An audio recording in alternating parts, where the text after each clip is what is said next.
tener información suele ser mejor que no tenerla porque te permite tomar mejores decisiones. Y además hace que sea más difícil que te engañen, ¿no? Y también sirve para poder comparar mejor. O sea, al final, si conoces lo que ocurre en otras partes, vas a ser más exigente. Por ejemplo, mucha gente ha decidido moverse de su país. A nosotros nos escribe muchísimo gente de América Latina que dice, oye, yo he decidido hacer las maletas, tratar de buscar un nuevo emprendimiento porque he visto que en el mundo hay oportunidades, que no todo es lo que hay a mi alrededor, ¿no? Que realmente puede haber una vida mejor.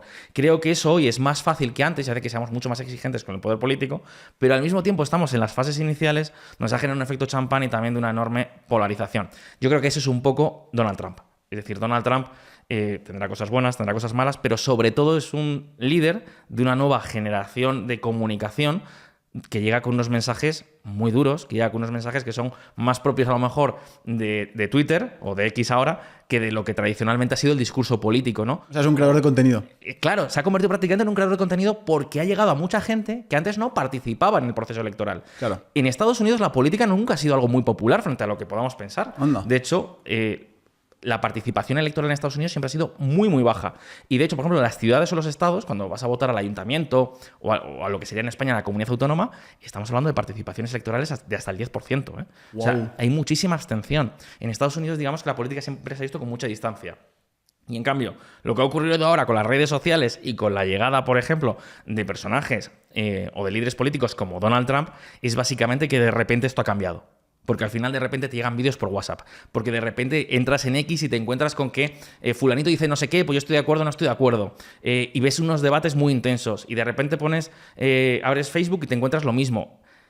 Y yo creo que eso es un poco lo que es Donald Trump. Y eso es lo que son muchos líderes modernos, ¿no? Que son los líderes, digamos, post-redes sociales, ¿no? Digamos, de la nueva etapa de las redes sociales. Y tenemos que acostumbrarnos a ello o al menos aprender a digerirlo.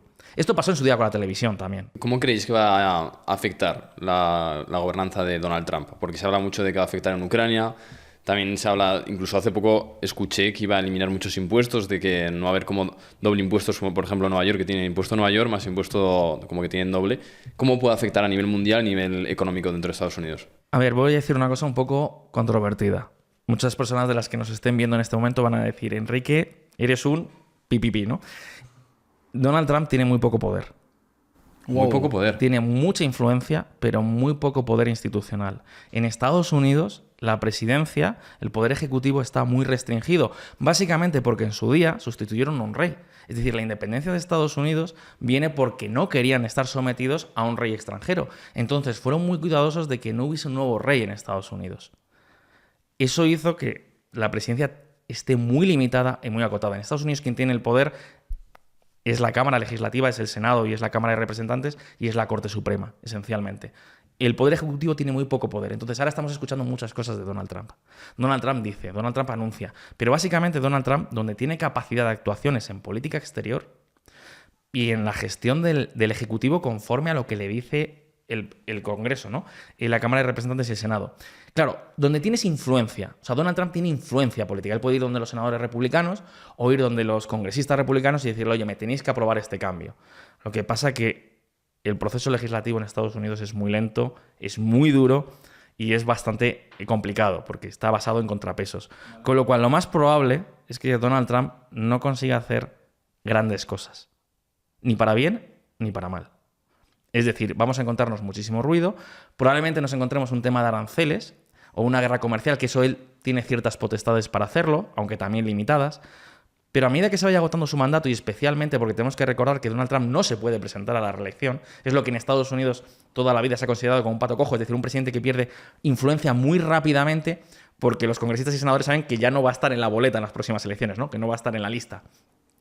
Entonces, lo normal es que no consiga hacer muchas cosas. Entonces, estamos en la política del ruido. Pero de ahí a que eso se produzca en hechos tangibles, va a haber una gran diferencia.